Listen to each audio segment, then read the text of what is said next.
Welcome to easy English word. આજે આપણે prepositions સમજશું. જે શબ્દોના નામ કે સર્વનામ સાથે યોગ સંબંધ થતો હોય તેને પ્રેપોઝિશન્સ કહેવાય છે. અહીંયા આપણે બધા પ્રેપોઝિશન્સનું લિસ્ટ આપશું આ કોલમમાં. આ કોલમમાં બધાના એની સામે એના અર્થ એટલે કે મિનિંગ્સ અને એ શું સૂચવે છે એ આ કોલમમાં આપણે જોશું. અને લાસ્ટ એના એક્ઝામ્પલ જોશું, જેથી આપણને એ શબ્દ એ જે પ્રેપોઝિશન્સ છે એ ક્લિયર સમજાય. સૌથી પહેલું આપણે લઈએ ઓન. ઓનનો અર્થ થાય છે ઉપર. ઉપર ખરી, પણ કેવી રીતે? કારણ કે ઉપર માટે તો અંગ્રેજીમાં ઘણા બધા પ્રેપોઝિશન્સ છે. ઓન જ્યારે યુઝ થાય એનો અર્થ થાય અડકીને, એટલે ટચ થઈને કોઈ વસ્તુ ઉપર પડી છે. પછી નિશ્ચિત સમય માટે પણ ઓન વપરાય છે અને પગે ચાલીને જવા માટે પણ ઓન વપરાય છે. એટલે સ્પેશિયલી ફૂટની આગળ લખાય ઓન ફૂટ. તો આટલા અલગ અલગ અર્થમાં ઓન આવે છે. ત્રણેયનું એક્ઝામ્પલ આપણે જોઈ લઈએ. The pen is on the table. Pen ક્યાં છે? ટેબલની ઉપર, અડકીને ઉપર પડી છે. એ રીતે નેક્સ્ટ છે હી કેમ હિયર ઓન 15th ફેબ્રુઆરી. તો ક્યારે આવ્યા છે? અહીંયા 15 ફેબ્રુઆરી અહીંયા આવ્યો હતો. તો 15 ફેબ્રુઆરી પર્ટિક્યુલર સમય થયો, નિશ્ચિત સમય, એટલે ઓન આવ્યો. નેક્સ્ટ છે he goes to school on foot. On foot એટલે પગે ચાલીને જવું.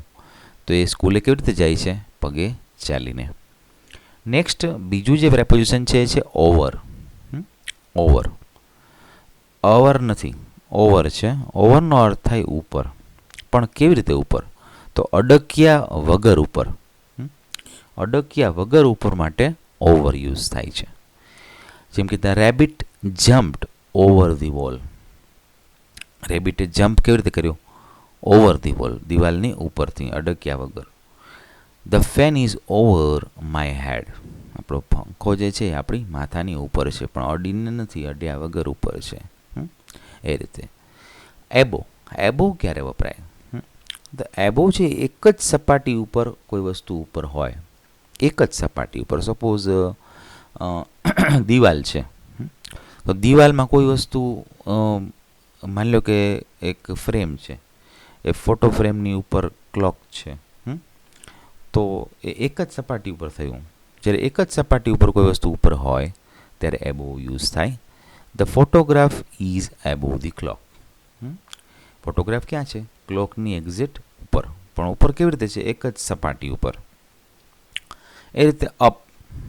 અપ એટલે પણ ઉપર જ થાય, પણ એ ક્યારે સૂચવાય? તો એ ગતિ સૂચવતા ક્રિયાપદ સાથે આવે. જે ગતિમાં હોય ને ત્યારે અપ આવે. જેમ કે હી ક્લાઇમ્બ અપ અ ટ્રી. તો ક્લાઇમ્બ અપ અ ટ્રી, એ ઝાડ ચડી ગયો, ઝાડ ઉપર ચડી ગયો, તો એ ચડવાની એની ક્રિયા ચાલુ છે, ગતિમાં છે, એટલે અપ યુઝ કર્યો. નેક્સ્ટ હવે આ જે ચાર જે છે એના પછી નવું જે આપણે શરૂ કરીએ, અપ ટુ. નેક્સ્ટ પ્રેપોઝિશન છે અપ ટુ. અપ ટુનો મતલબ થાય છે સુધી, કે હદ કે મર્યાદા દર્શાવે. They walked up to the garden. ક્યાં સુધી એ લોકો ચાલ્યા? તો ગાર્ડન સુધી. ક્યાં સુધી ચાલ્યા? ગાર્ડન સુધી. Next under. અંડરનો મતલબ થાય છે નીચે, પણ કેવી રીતે નીચે? તો સામેના અર્થમાં. કોઈ વસ્તુ સામે નીચે છે ત્યારે એ અંડર યુઝ થાય. જેમ કે the boys are playing under a tree. છોકરાઓ વૃક્ષની નીચે રમી રહ્યા છે. નેક્સ્ટ પ્રેપોઝિશન છે એટ. એટ પ્રેપોઝિશન છે એ શું બતાવે છે? એટ આમ જુઓ તો એટનો કોઈ ગુજરાતી મિનિંગ જ નથી, પણ એ સ્થળ બતાવે, સમય બતાવે, દિશા બતાવે, નાનું શહેર હોય અથવા કોઈ વિષય ઉપર પ્રભુત્વ હોય, આટલી વસ્તુ માટે એટ વપરાય. જેમ કે she standing at the door. તો જો સ્થળ બતાવ્યું, ક્યાં ઊભી છે? દરવાજા પાસે. I get up at 4 o'clock. કેટલા વાગે ઉઠું છું? 4 વાગે. તો અહીંયા સમય સાથે આવી ગયો. Look at that main.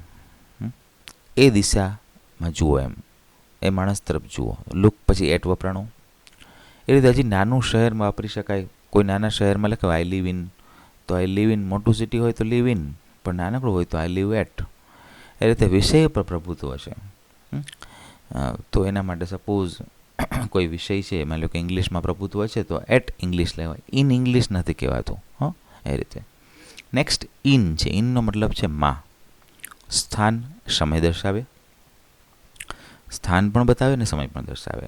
એટમાં શું હોય? નાનું સ્થાન હોય, જ્યારે ઇનમાં મોટું સ્થાન હોય. The boys are in the class. વિદ્યાર્થીઓ અત્યારે ક્યાં છે? ક્લાસમાં છે. સમય કેવી રીતે બતાવે? આઈ shell go in the morning. In the morning, સવારે. આપણે ગુજરાતીમાં સવારે જ કહીએ છીએ, પણ ઇંગ્લિશમાં ઇન ધ મોર્નિંગ કહેવાય છે. ઇનટુ એટલે અંદર, ગતિ સૂચવે છે. ઇન અને ઇનટુમાં ફેરે છે. બંનેનો અર્થ અંદર જ થાય, પણ કોઈ વસ્તુ ગતિમાં હોય, કરતાં જ્યારે ગતિમાં હોય ત્યારે ઇનટુ યુઝ થાય છે. જેમ કે the girls are entering into the class.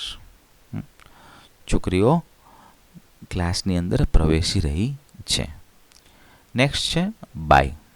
By એટલે દ્વારા. યાદ રાખો, બાય ઇંગ્લિશમાં ઘણા બધા છે. બીવાય બાય છે, બીયુવાય બાય છે, પણ આ પ્રેપોઝિશન્સ છે ને એ બીવાય બાય છે.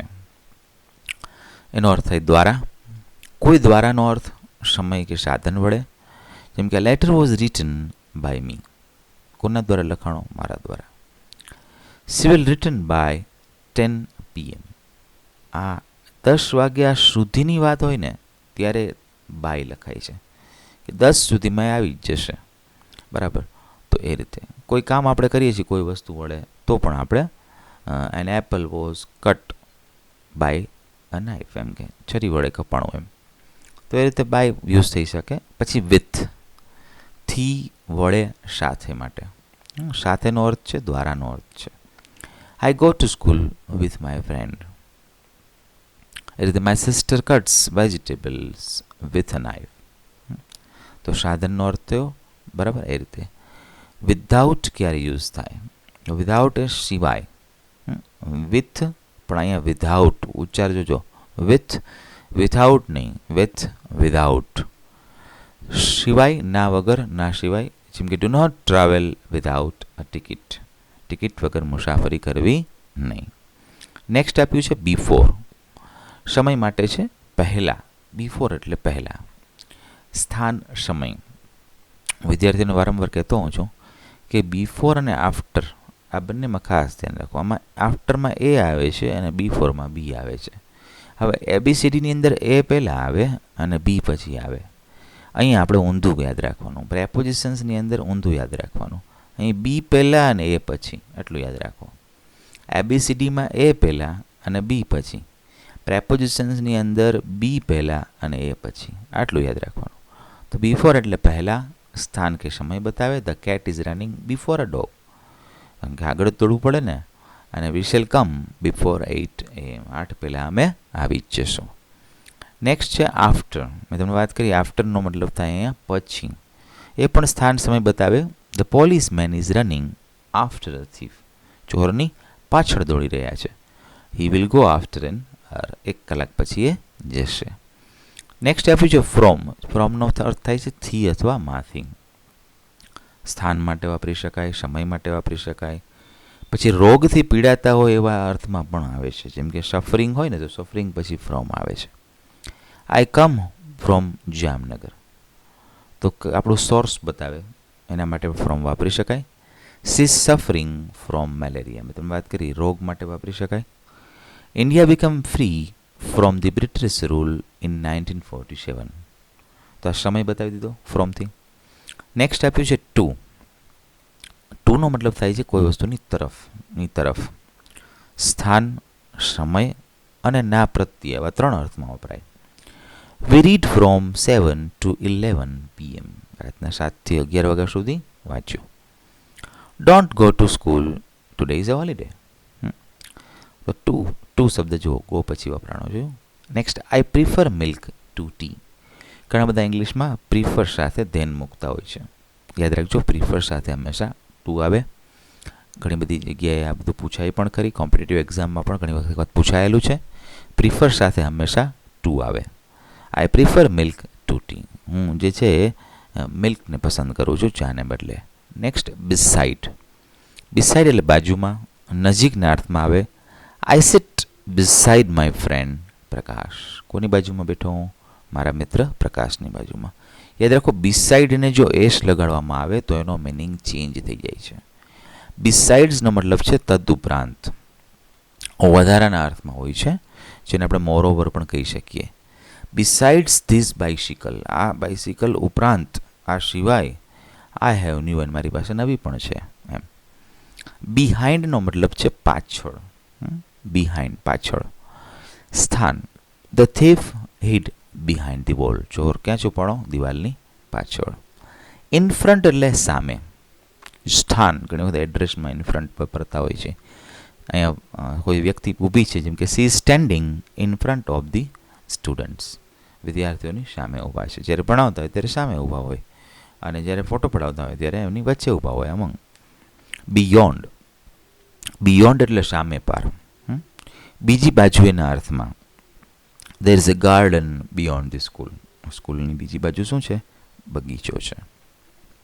બિટવીન, ફરીથી એક હિન્ટ આપી દો. બિટવીનના પહેલા બે જે અક્ષર છે એ બે છે. આમ ગુજરાતી ઉચ્ચાર કરો તો બે થાય.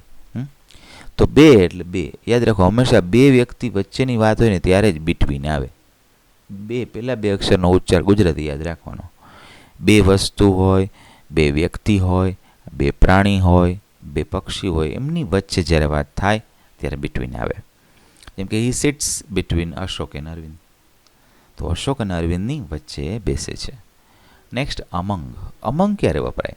તો અમંગ જે છે એ બેથી વધારે, બેથી વધારે, બેથી વધુ વસ્તુ હોય, વ્યક્તિ હોય, પ્રાણી હોય કે પક્ષી હોય ત્યારે. હી સિટ્સ અમંગ હિઝ ફ્રેન્ડ્સ, એમના મિત્રોની વચ્ચે બેઠો. નેક્સ્ટ આવે છે થ્રુ.